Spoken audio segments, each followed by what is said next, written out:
Hey there, Bulldog fans, and welcome into the Bulldog Blitz. Unfortunately, it's not as exciting, Steve. No. Butler Bulldogs losing to the Duke Blue Devils by 2 points, 61-59, here at Lucas Oil Stadium. And Stephen Peak, the sports editor of the Butler Collegian, this is the first time since we started this NCAA tournament that we are not too happy. No, this is the first time, and it's hard to fathom because it's been so long since the team has lost. It's the first loss this calendar year, and it's hard to deal with in that they played well. There were obviously some stagnant points on offense. The defense, it wasn't really stagnant. Duke's just a really good shooting team, and Butler still managed to hold them to 61. I'll tell you what, you talk about the first time they lose in this calendar year, and it's in April. This team has that mentality that they can win, and you saw it all the way until the end that they really thought they were in this one, and it's a game of inches at that point. 2 shots. Which one did you think was going in more? The first one. Gordon's eye. I was about probably 10 feet to his left, and not literally on the court, unfortunately, but 10 feet to his left, had a really good look at it, and even though it was a fadeaway, I thought that shot was in. I thought it was gold.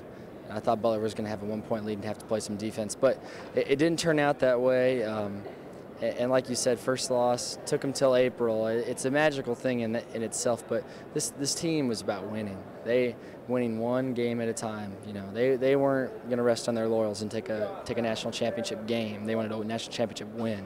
2 points and you lose to a team like Duke, who's one of the premier teams in all of the nation and was red hot, stacked with NBA talent players. What does that say for the caliber of this Butler team? Well, I mean, they've been doing it all of March, hanging with teams that the analysts thought Butler stood no chance against, height-wise, weight-wise, length-wise, even talent-wise. Analysts counted them out, and they stuck with it because they really had their heads prepared. Even for this game, they really had their heads prepared. And hats off to Duke for the way they also prepared for Butler, because that's truly the difference.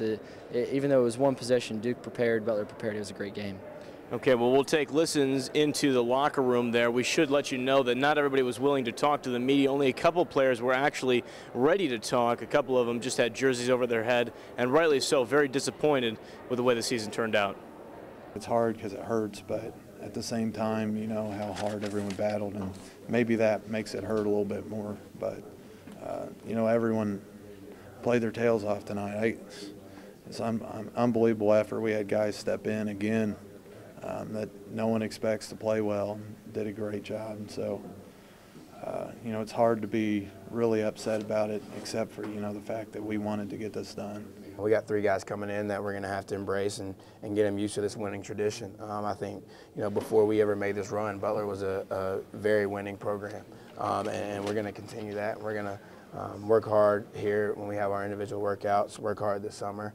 We're here.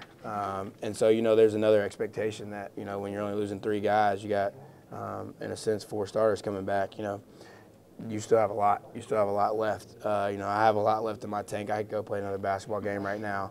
I'm definitely going to be ready for next season. I think I can speak for the other guys as well.